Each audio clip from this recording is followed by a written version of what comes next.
Hey, so welcome to our next brown bag session. And in this one, we are talking about the idea of changing up your instructional design a little bit, your teaching format, to try something new, to work on engaging those students. It's hard. And it's always hard to engage students, and whether you're teaching online, whether you're teaching in person, whether you have a hybrid thing going, some classes really lend themselves to a lot of having the students sit while you lecture, and some really lend themselves to you got to stand up and walk around and use tools. Great. So that's what you've done, but could there be maybe a day or two in there where you work on maybe a different strategy? You try a different thing. So maybe you do that flipped classroom idea where you have uh, your lecture and all the material is out there online in advance, and students, instead of necessarily just like reading their textbook or reading their articles from the library, uh, maybe they watch all of your material in advance, and then when you get to class they have a project that they work on. Or if you do usually have students who are walking around a lot, maybe there is something that they do in advance that maybe they bring in. Maybe you incorporate a little bit more writing in. Writing is never fun to grade necessarily, but it is always so valuable for the students. And maybe it helps them think about things in a different way, and it helps them approach you and your class in a different way. And I mean, that's variety is good for students. It's good for us too. Otherwise, we get bored, we get stale. Nobody wants that. You all know professors who've been around for 30 years, teaching the same class over and over from the same notes. Nobody wants to be that person. So don't be that instructor.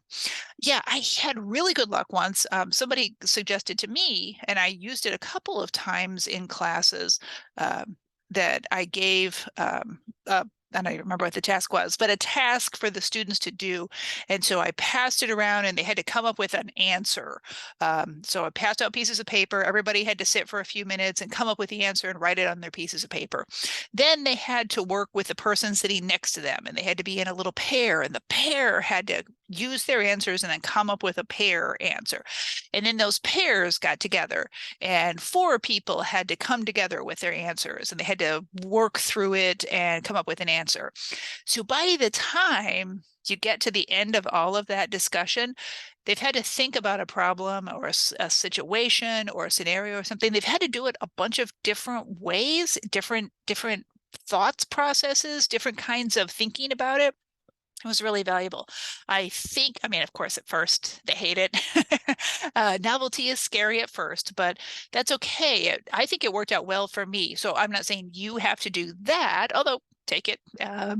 But if you want to think of a different thing that you can do, and not every day, something different every day, that's chaos. That's not helpful to the learning process. But if you want to try a different kind of teaching, a different kind of learning, a different kind of engagement, there are a few suggestions down here in the reading underneath. And of course, as always, they're very short because I know you don't have a lot of time. So short things to give you some ideas, but contact the CTL, and we can work together, our committee, to maybe help you find some solutions. And I mean, obviously, don't hesitate to talk to your colleagues who are around you in your department.